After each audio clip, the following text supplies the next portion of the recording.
Now I have these two 3D printed little wax molds here, actually resin. And what we're going to be doing is I'm going to show you the process of sanding these down, getting them prepped, and casting them into metal to create a pendant similar to what I'm wearing on my neck. So after these are printed, you can see on the back here, there's a bunch of little imperfections, and there's actually some things sticking off. Now, this is the scaffolding that's required to actually create these and print them properly. So now I'm going to take some little snips and some sandpaper. I'm going to cut away the scaffolding. I'm going to sand this down.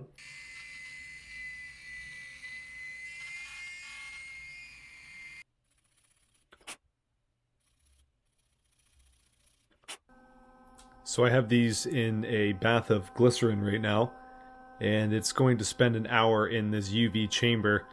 And this is just the curing process to ensure that these are going to do a proper burnout when I run this through my kiln cycle.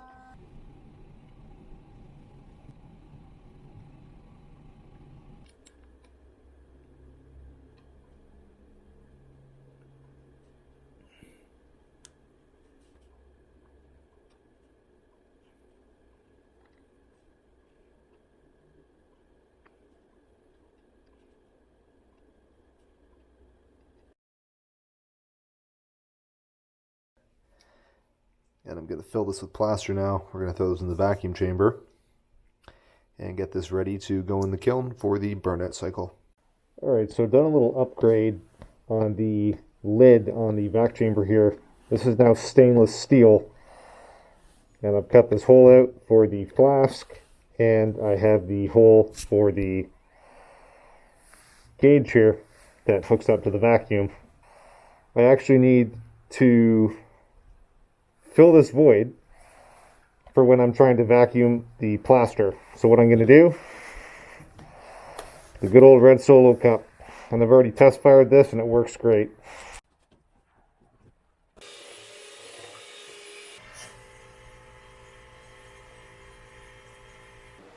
Okay, so this is the flask. You can see at the bottom there's the wax. The pendants are encased inside. I have the kiln preheated.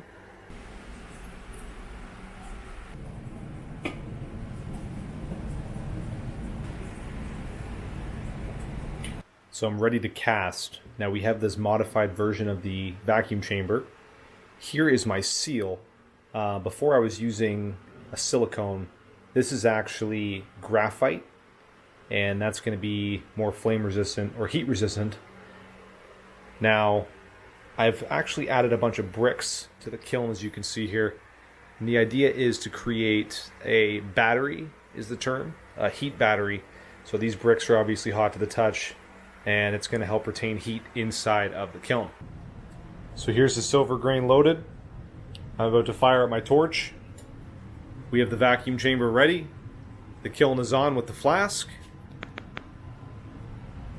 Hopefully in a couple minutes, we're going to have a couple pendants. Now I can only put this in one position to film everything because I can't really be moving around a bunch. So my idea is hopefully right here is going to be the shot. So let's see what happens. When I'm doing something like this, I don't really have time to be moving the camera around. It might be a good time for me to invest in a second camera.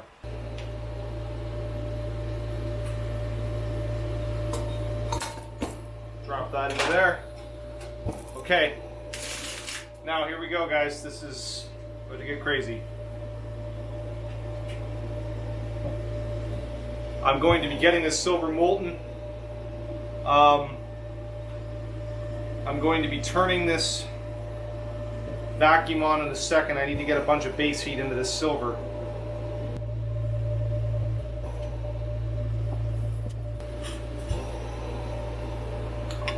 Actually going to put that plate there as well.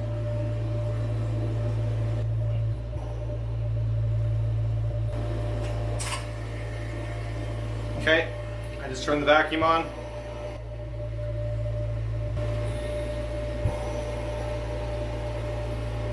We have the silver molten.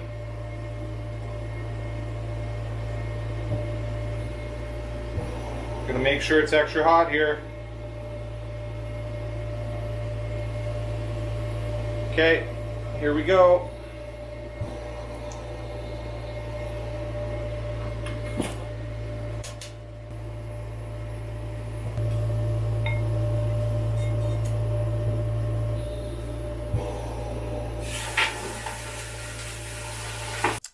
Okay, they're stuck in the plaster. Here we go, we just released them. Guys, I think we did it.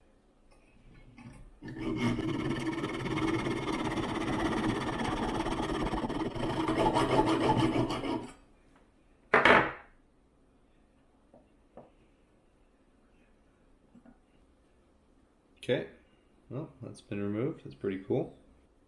Pretty impressed with how well this has actually turned out. These plaster castings are extremely accurate. Didn't take long to get too used to that new saw. Alright, perfect.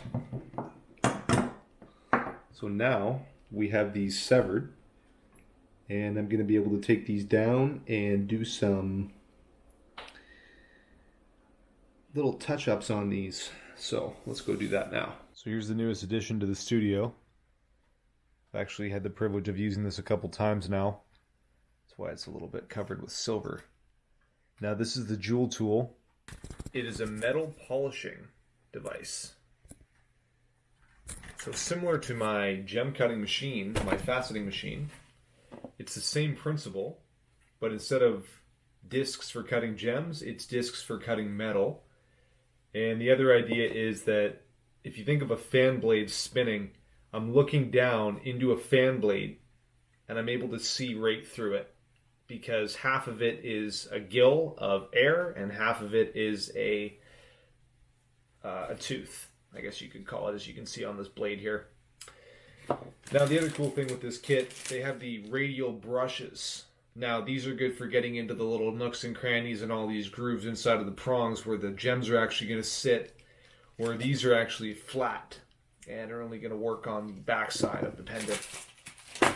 Now traditionally we would use a hand file as well as a Dremel when it actually comes to taking these pendants and polishing them. Now there's a bit of work to be done because there is the burr off the back, which is a big chunk of silver where it was attached to the sprue tree that you saw me just cut off moments ago. Smooth that light.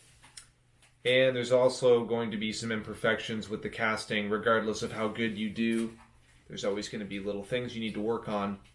I went and saw my gem setter, and he told me that when he casts a ring, there's about 30% extra metal attached to the ring that has to be filed away. So I thought that was pretty interesting. Now, this jewel tool is pretty incredible. I'll show you guys how it works right now. We're going to do some shots, and you guys can see. So we have a speed controller on the side here. So it's actually very quiet. We'll just turn it on. Now the way it works, oh, as you saw there, you just take the pendant.